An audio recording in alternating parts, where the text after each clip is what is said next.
Okay, so now let's look at the application of the Certificate of Acceptability as per Regulation 3233 and 34.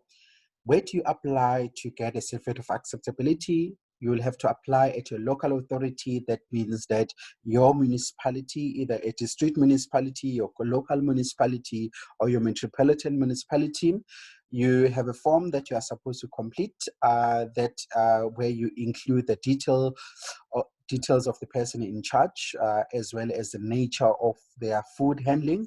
And in terms of the duration it takes for your application to be considered, ideally it should be considered as soon as you submit it. Then an inspector then may also request some information for you to submit together with your application.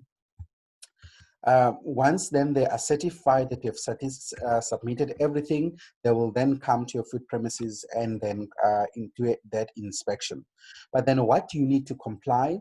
You must ensure that your food premises are compliant with this regulation. So you need to go through it, fully understand its requirements, and ensure that everything that is included in the regulation is complied with. And also, your environment must not pose any health hazard to the food being produced, meaning that if there is any possibility that either the facility itself poses a health hazard, something that can be dangerous to the consumer, dangerous to the way that the food is being produced, then the municipal inspector is obliged not to provide you with the Certificate of Acceptability. And what happens when you don't comply with the Certificate of Acceptability?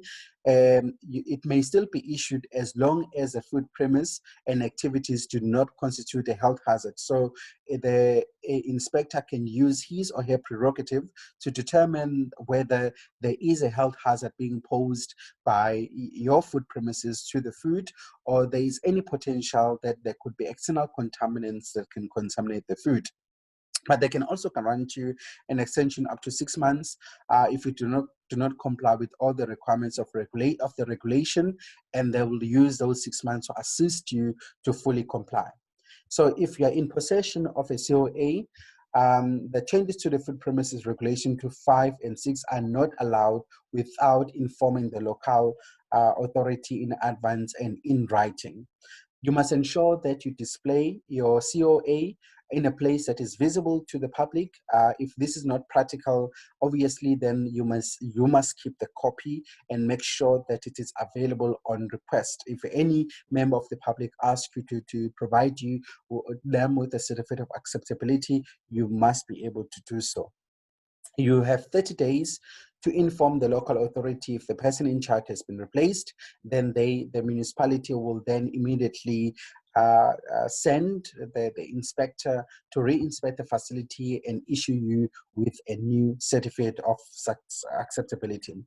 A COA cannot be transferred from one person to another and from one food premise to another. So it's only valid for that specific food premise.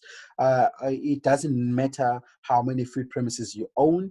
If you own 10, then your name may appear on all 10, but it must be specific to that specific food premise. You are not allowed to make changes to the Certificate of Acceptability or make additions or forge it. It is actually an offense to do so. And all the COAs that have been issued under Regulation R18 and also R962 are no longer valid. Are you ready then to implement the requirements of the regulation? If you need any assistance, obviously this course is meant to assist you to fully understand the requirements. We are now going to move to Regulation 4.